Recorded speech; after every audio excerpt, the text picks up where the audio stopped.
आपका हमारे YouTube channel Rajiv classes में स्वागत है। आज हम लोग पढ़ेंगे मैथ का एक नया चैप्टर जो कि आपका है। नया चैप्टर का नाम है बट्टा। बट्टा जिसको इंग्लिश में डिस्काउंट बोला जाता है। डिस्काउंट या छूट के भी नाम से जाना जाता है इस बट्टा को। इस बट्टे से सभी लोग परिचित होता है, ऐसा कोई भी नहीं है जो बट्टा के बारे में नहीं जानता है। बट्टा मतलब क्या होता है, जैसे आप कोई भी कपड़ा खरीदने जाते हैं अपने लिए, जींस शर्ट जाए या कोई भी कपड़ा जाए, उसके लिए मान लीजिए कि वहां पे 20% आपको डिस्काउंट दिया जा रहा है। 20% का डिस्काउंट है तो वही जो 20% डिस्काउंट है वही बट्टा है, वही आपका छूट है। तो उसी के बारे में आज हम लोगों को पढ़ना है, जो कि आज का हमारा टॉपिक रहेगा कि अंकित मूल्य और विक्रय मूल्य से बट्टे की दर ज्ञात करना। अंकित मूल्य और जो विक्रय मूल्य रहेगा उससे हम लोग निकाल लेंगे कि बट्टे की दर क्या है। अंकित मूल्य को इंग्लिश में कहा जाता है एमआरपी, शॉर्टकट में अंकित मूल्य को एमआरपी कहा जाता है। विक्रय मूल्य को क्या कहा जाता है, तो विक्रय मूल्य को एसपी कहा जाता है, शॉर्टकट में सेलिंग प्राइस। इसका मार्केट रिटेल प्राइस मतलब एमआरपी। तो जो अंकित मूल्य होता है उसे एमआरपी के नाम से जाना जाता है, जो विक्रय मूल्य होता है उसे एसपी के नाम से, और जो खरीद मूल्य होता है या लागत मूल्य होता है या क्रय मूल्य, जो भी आप कह लीजिए, उसको किसके नाम से जानते हैं, सीपी के नाम से। तो एमआरपी, सीपी, एसपी, इन सब में क्या संबंध होता है, तो आइए इस चीजों को हम लोग देख लेते हैं। जैसे मान लीजिए कि आपकी लागत मूल्य कुछ है, यदि कुछ हमें लाभ है, अंकित ये आपका लागत मूल्य दे दिया गया है, क्रय मूल्य दे दिया गया है जो कि एक्स है। मान लीजिए कि सीपी की वैल्यू एक्स है, आपको एक प्रॉफिट दिया गया है, प्रॉफिट क्या है, पी है, प्रॉफिट पी है। तो इन दोनों को जोड़ने से क्या मिलेगा, तो हमें सेलिंग प्राइस मिलेगा, ना कि एमआरपी मिलेगा। एमआरपी कब मिलेगा, तो देखिए सेलिंग प्राइस जो है उसको जोड़ लीजिए प्लस डिस्काउंट को जोड़ लीजिए। यहाँ पे प्रॉफिट को जोड़ा गया है, यहाँ पे सेलिंग प्राइस में डिस्काउंट को जोड़ लीजिए तो क्या मिल जाएगा आपका एमआरपी। एमआरपी से सेलिंग प्राइस कैसे मिलेगा, तो एमआरपी में से डिस्काउंट घटा दीजिए तो आपको सेलिंग प्राइस मिल जाएगा। अब डायरेक्ट हमें एमआरपी से सीपी कब मिलेगा, तो एमआरपी में से डिस्काउंट को घटाइए फिर प्रॉफिट को घटाइए, ऐसे करेंगे तो आपको डायरेक्ट सीपी भी मिल सकता है। CP equal to MRP minus discount minus profit, तो इससे डायरेक्ट आपको सीपी मिल जाएगा। यदि आपको सीपी या एसपी कोई भी चाहिए, यदि सीपी ही चाहिए, वहां पे प्रॉफिट ना होकर लॉस हो रहा है, तब कैसे निकलेगा, तो यहाँ पे एक्स माइनस लॉस हो जाएगा, तब जाके एसपी निकलेगा। तो यहाँ पे CP equal to MRP minus discount plus loss, तब जाके आपको मिल जाएगी सीपी के वैल्यू। तब हम चलेंगे अपने सवालों को सॉल्व करने। उसके बाद से जब सवालों को सॉल्व करेंगे तो भली बात ये आपको समझ में आ जाएगा कि ये बट्टा का मतलब क्या होता है। जैसे मान लीजिए कि कोई जींस है, मान लीजिए कि वो जींस आपका 1500 रुपए का है। कितने का है, 1500 रुपए का है। उसकी लागत मूल्य है, जो भी कपड़ा रखा है उसके पास उसकी लागत मूल्य 1500 रुपए है। वो उसकी मार्केट रिटेल प्राइस जो एमआरपी होती है, एमआरपी उसने उस पर 2000 प्रिंट कर रखा है। 2000 प्रिंट कर रखा है, आप गए खरीदने तो आपको बोला कि हम आपको जींस पे 15% की छूट दे रहे हैं। कितने की छूट, 15% की। डिस्काउंट परसेंट कितनी है, तो 15%।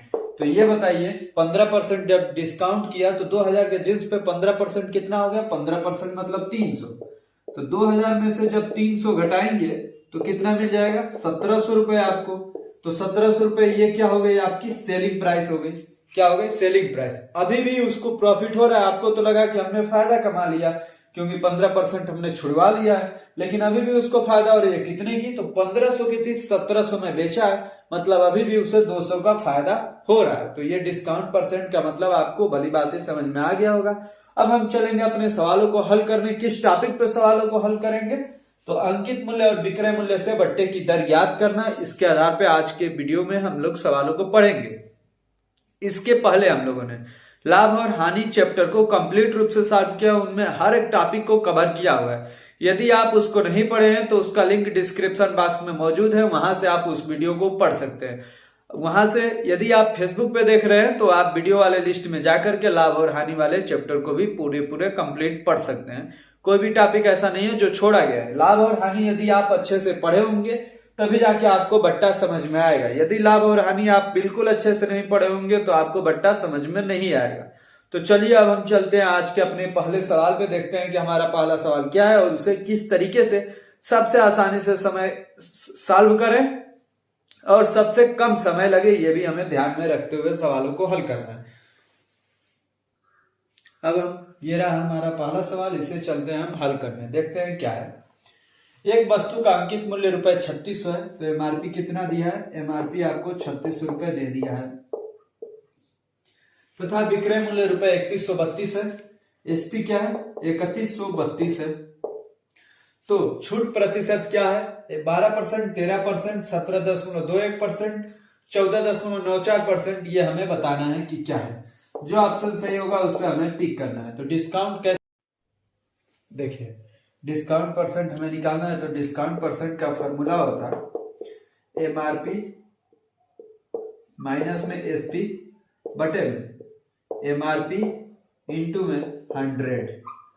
तो एमआरपी कितनी है? 3600, तो लिखिए 3600 माइनस में 3132 अपान में 3600 गुणे में 100। डबल जीरो से डबल जीरो कट गया, 3600 में से 132 जाएगा, 468, 468 बटा 36, 36 से भागा देंगे, 36 से कम 36 बचा 10, तो 108 हो गया। तो 36 नहीं 108, कितना आया? 13%। कितना आया है हमारा आंसर? 13%। तो कौन सा ऑप्शन से हो गया 13% पे? Option number B. पहले सवाल का कौन सा ऑप्शन सही हुआ? पहले सवाल का ऑप्शन नंबर बी सही हुआ।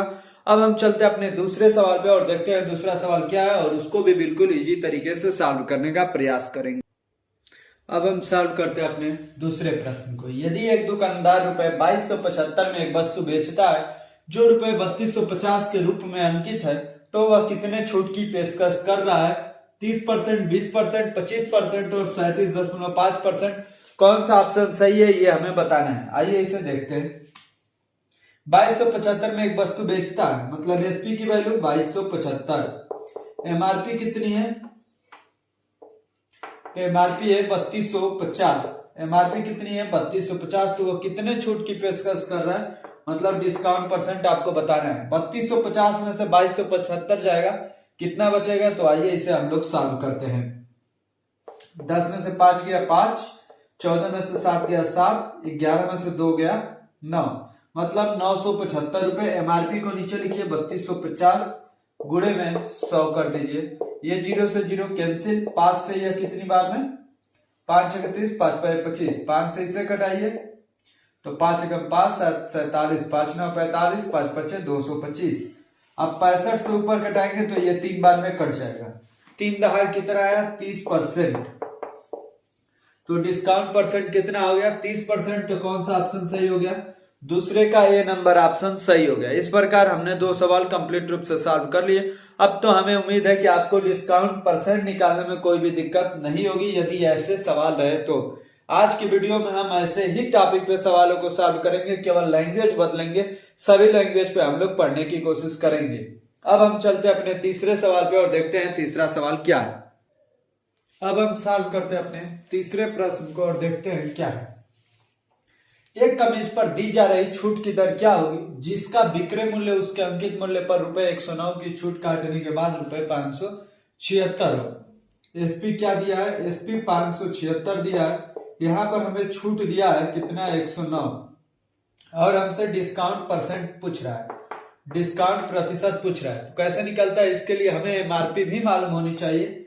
तो एमआरपी कैसे निकलेगा? एसपी प्लस डिस्काउंट, तो मतलब 576 प्लस 109 और जोड़ेंगे तो कितना हो जाएगा? 9 6 15 5 1 8 6, 685 रुपए क्या हो जाएगी उसकी एमआरपी। अब हम डिस्काउंट परसेंट निकाल लेते हैं। तो 109 तो दिया ही है छूट, बटा में 685 गुणे में 100। अब इसे कटाना पिटाना है, तो आइए इसे कटाते हैं।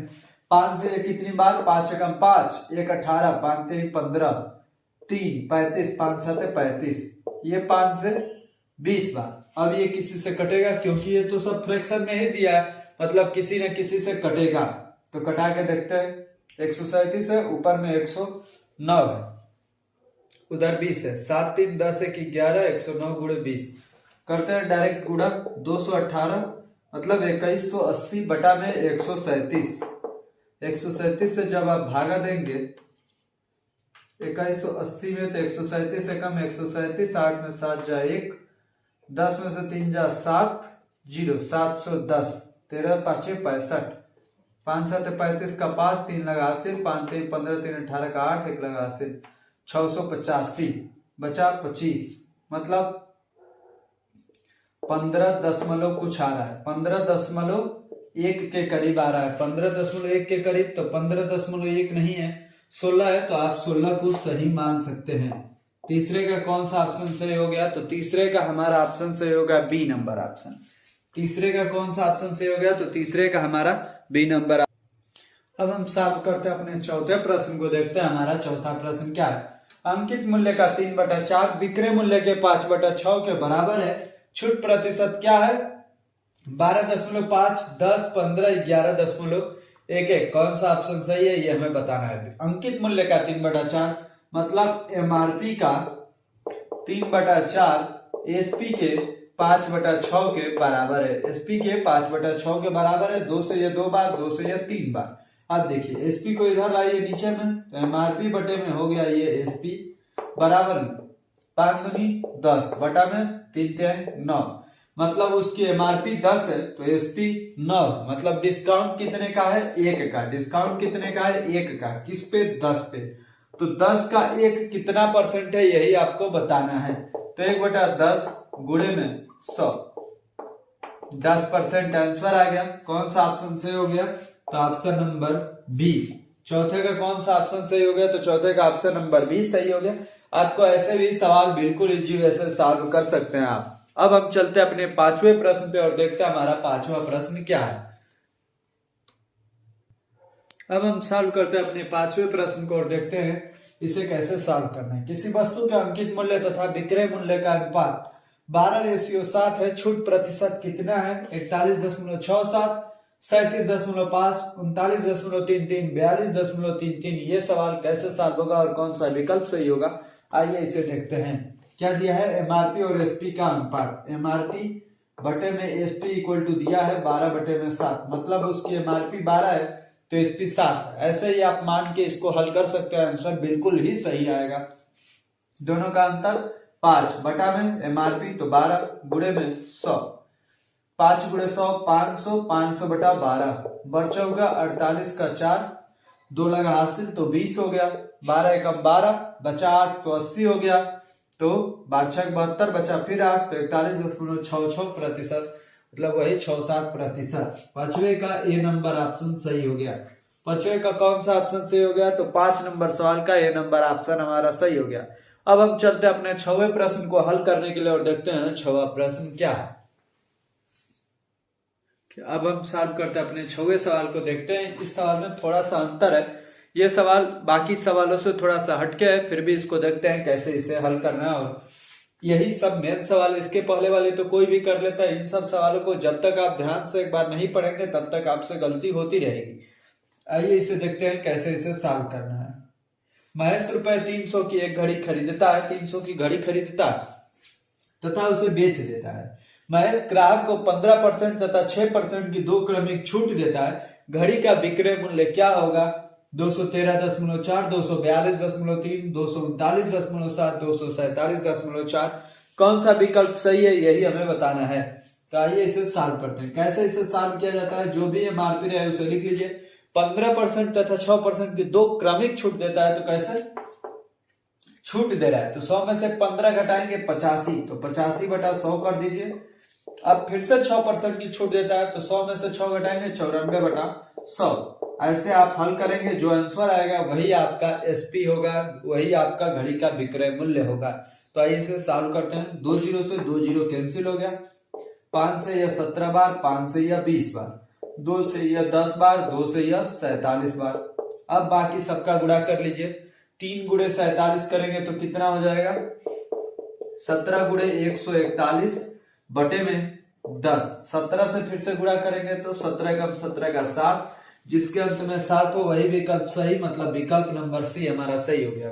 आपको आगे जो हल करने की जरूरत ही नहीं है, क्योंकि आप कॉम्पिटेटिव एग्जाम दे रहे हैं, कोई स्कूल का एग्जाम तो दे नहीं रहे हैं कि पूरा विधिवत लिखना ही जरूरी है। आपको जितना जल्दी आंसर आ जाए वही ऑप्शन आपका सही हो जाएगा। आइए इसको हल भी कर देते हैं। 17 कम 17 का 7, 1 लगा हासिल, 17 चौक 68, 69 का 9, 6 लगा हासिल, 17 कम 17 6 23 बटा में 10, तो 239.7 कितना है 239.7। देखिए यही वाला विकल्प सही हो गया। अंत में और किसी ऑप्शन का साथ था ही नहीं तो हमें कुछ सोचने की जरूरत ही नहीं थी। तो 6 नंबर सवाल का कौन सा ऑप्शन सही हुआ, ऑप्शन नंबर सी सही हो गया। अब हम चलते हैं अपने 7वें प्रश्न को हल करने के लिए और देखते हैं 7वां प्रश्न क्या है और उसे कैसे हमें सॉल्व करना है। अब हम सॉल्व करते हैं अपने 7वें प्रश्न को और देखते हैं इसे कैसे सॉल्व करना है। 10% की छूट देने पर एक रोस्टर की बिक्री कीमत ₹18,000 है। यदि छूट 37.5% दी जाती है तो उसका बिक्री मूल्य क्या होगा? 7,812.5, 12,500, 8,593.75 और 15,468.75। कौन सा ऑप्शन सही है यही हमें बताना है। देखिए 10% की छूट देने के बाद 18,000 प्राइस है, मतलब कितने परसेंट की ये प्राइस है? 90% की प्राइस वैल्यू है कितनी? 18,000। तो 18,000 में से 90% की वैल्यू निकाल लीजिए। 18,000 90% की वैल्यू है तो आपको कितने परसेंट की वैल्यू निकालनी है? 37.5% छूट देने के बाद। जब 37.5% छूट देंगे तो कितना परसेंट बच जाएगा? तो 62.5%। कितना? 62.5% की आपको वैल्यू बतानी है। आपको सवाल बिल्कुल अच्छे से समझ में आ जाएगा, हमें उम्मीद है। देखिए 10% की छूट देने के बाद मतलब 100% में मान लीजिए कि रोस्टर की वैल्यू कितनी हो? 100। तो आपको मालूम हो गया कि 10% छूट दे रहे हैं, 10% छूट दे रहे हैं तो कितना परसेंट हो जा रहा है? ये 90%। और 90% की वैल्यू कितनी है? 18,000। अब यही छूट 37.5% घटा के कर देनी है तो 100 में से 37.5 घटाएंगे तो 62.5% की वैल्यू हो जाएगी और ये इसी का वैल्यू पूछ रहा है। तो ऐसे ही आपको सॉल्व करना है, बिल्कुल इजी वे से आपका सवाल सॉल्व हो जाएगा। 0 से 0, 9 से या 200 बार में। अब 2 गुणे 625 तो 1250 और ये डबल जीरो है तो डबल जीरो लिखिए, एक दशमलव है तो एक दशमलव लगाइए तो 12,000 हो गया ये 500। क्या हो गया उस रोस्टर की कीमत? 12,500। कौन सा ऑप्शन सही हो गया? ऑप्शन नंबर बी सही हो गया। बिल्कुल आपको एक लाइन में आपका आंसर हमें लाना है। एक लाइन में आंसर लाएंगे तभी जाके आपका समय बचेगा और आपकी एक्यूरेसी भी बनेगी। बिल्कुल आपको डेली बाई डेली ऐसे सवालों को सॉल्व करते रहना है। आपको यही प्रयास करना है कि जितना कम से कम समय में हम सवालों को सॉल्व कर लें और अपना समय हम बचा लें, बाकी सब्जेक्टों में समय कम न होने पाए। इस प्रकार हमने अपने 7वें सवाल को भी कंप्लीट रूप से सॉल्व कर लिया। अब हम चलते अपने 8वें प्रश्न की ओर, देखते हैं 8वां प्रश्न क्या है। अब हम सॉल्व करते हैं अपने 8वें प्रश्न को, देखते हैं। ये रहा हमारा 8वां प्रश्न। एक घड़ी का बिक्री मूल्य ₹230 है, वह 12% की छूट पर बेची जाती है, तो घड़ी का बिक्री मूल्य कितना होगा? 27.6, 276, 202.4 और 257.6। कौन सा विकल्प इसमें सही है वही हमें बताना है। घड़ी का मूल्य कितना है? 230, उस पर 12% छूट देना है, मतलब कितने पे बेचना है? तो 100 में से 12 गया, कितना बचा? 88। मतलब आपको 88% पे घड़ी को बेचना है तो गुणे 88 बटे में 100 कर दीजिए, आपका आंसर आ जाएगा। 0 से 0 कैंसिल हो गया, 2 से ये 5 बार, 2 से ये 44 बार। अब 44 से गुणा करेंगे, 44 दिया 132 का 2, 13 लगा हासिल। 44 दुनिया 88 और 13, 88 13 कितना हो जाएगा?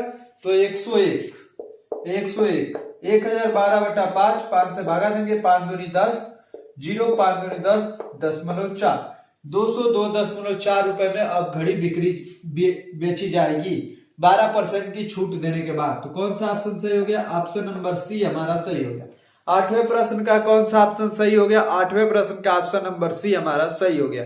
अब हम चलते हैं अपने 9वें प्रश्न को हल करने के लिए और देखते हैं 9वां प्रश्न क्या है और उसे कैसे हमें सॉल्व करना है। अब हम सॉल्व करते हैं अपने 9वें प्रश्न को। ये रहा हमारा 9वां प्रश्न। एक कुर्सी की कीमत ₹500 है, इसे 10% की 2 कर्मागत छूटों पर बेचा गया है, उसका विक्रय मूल्य क्या है? 400, 405, 415 और 425। 2 कर्मागत 10% की छूट है तो 10% छूट करेंगे तो कितना परसेंट पे बेचना है? 90% पे बेचना है और 500 उसकी एमआरपी है। तो एक बार 10% घटाया तो 90/100। 2 कर्मागत छूट है मतलब फिर से 90/100 करना है और इसका जो हल आएगा वही आपका आंसर हो जाएगा। 00, 1 0 से 1 0, 1 0 से 1 0, ये 2 0 से ये 2 0, 9 81, 81 गुणे में 5, 81 5 405। तो कौन सा ऑप्शन आपका सही हो गया? तो ऑप्शन नंबर बी हमारा सही हो गया। Option number B. 9वें सवाल का कौन सा ऑप्शन सही हो गया? तो 9वें सवाल का ऑप्शन नंबर बी हमारा सही हो गया। अब हम चलते हैं अपने 10वें सवाल पे और देखते हैं 10वां सवाल क्या है। अब हम सॉल्व करते हैं अपने 10वें प्रश्न को और देखते हैं 10वां प्रश्न क्या है। एक टीवी सेट की मूल कीमत ₹6,000 है। मूल कीमत क्या है? 6,000 है। यदि उस कीमत पर 20% की छूट दी जाए, डिस्काउंट कितनी है? 20%, और फिर सेवा संविदा के रूप में 10% राशि बढ़ा दी जाए, तो दुकानदार उस टीवी की कीमत क्या लेगा? 5400, 5200, 80, 5100, 4200। आपको जैसे दिया होता है वैसे ही सॉल्व करना होता है। जैसे पहले छूट दिया है तो आपको पहले छूट वाला लिखना है, फिर लाभ वाला लिखना है, फिर ये जो बढ़ाया गया उसको लिखना है। ये नहीं कि पहले बढ़ाया गया लिख दें फिर छूट वाला लिखें तो गलत हो जाएगा। सबसे पहले आपको कीमत लिखनी है 6,000, फिर 20% छूट दे रहा है, 20% कम करेंगे 100 में से तो क्या आ गया? 80। तो 80/100। फिर से क्या हो रहा है? फिर सेवा संविदा के रूप में 10% राशि बढ़ा दी जाए, 10% बढ़ेगा, 100 से 10 जोड़ेंगे तो 110, तो गुणे 110/100। तो ऐसे ही आपको भी सॉल्व करना है कि जो पहले बोले छूट तो पहले छूट, फिर बढ़ाया तो फिर बढ़ाया, पहले बढ़ाया हुआ बोला होता तो पहले इसको लिखते। अपने मन से इधर उधर नहीं करना है, नहीं तो गलत हो जाएगा। आइए इसे सॉल्व करते हैं। 2 जीरो से 2 जीरो कट गया, 1 जीरो से 1 जीरो, और ये 1 जीरो से ये 1 जीरो। 6 8 है 48 गुणे में 110, तो 11 8 है 88 का 8, 8 लगा 80, 11 44 8 52, और ये जीरो कितना आया? 5280 रुपए। तो कौन सा ऑप्शन सही हो गया? 10वें का हमारा बी नंबर विकल्प सही हो गया। 10वें सवाल का कौन सा विकल्प सही हुआ? 10वें सवाल का बी नंबर विकल्प सही हो गया। इस प्रकार से हमने बट्टा के कौन से टॉपिक पे पढ़े? तो अंकित मूल्य और विक्रय मूल्य से बट्टे की दर ज्ञात करना। अंकित मूल्य और विक्रय मूल्य के आधार पे बट्टे की दर ज्ञात करना हम लोगों ने सीखा है। अभी भी ये वीडियो कंप्लीट रूप से सॉल्व नहीं हुआ है, इसमें कुछ सवाल और बचे हुए हैं इसी टॉपिक पे। तो उस वीडियो के लिए उन प्रश्नों के लिए आप अगले वीडियो में आइए, फिर उसमें सॉल्व किया जाएगा। क्योंकि ये वीडियो बहुत ज्यादा लंबा ना हो जाए, एक दिन में आपको बहुत ज्यादा बोझ लेने की भी जरूरत नहीं है। धीरे धीरे हम लोग पढ़ेंगे, सब कुछ सीखेंगे। इसलिए आज का वीडियो यहीं पे स्टॉप करते हैं। बाकी आपको यदि चैनल को सब्सक्राइब नहीं किया है तो चैनल को सब्सक्राइब करना है, जिससे आपको डेली बाय डेली क्लास की नोटिफिकेशन मिलती रहे, और वीडियो को लाइक करना है और दोस्तों को भी शेयर करना है। और यदि आप फेसबुक पे देख रहे हैं तो पेज को फॉलो करना मत भूलिएगा। धन्यवाद आपको अंत तक बने रहने के लिए। आप ऐसे ही बने रहिए और ऐसे ही हमारे द्वारा पढ़ाए गए वीडियो पे लाइक और सब्सक्राइब करते रहिए।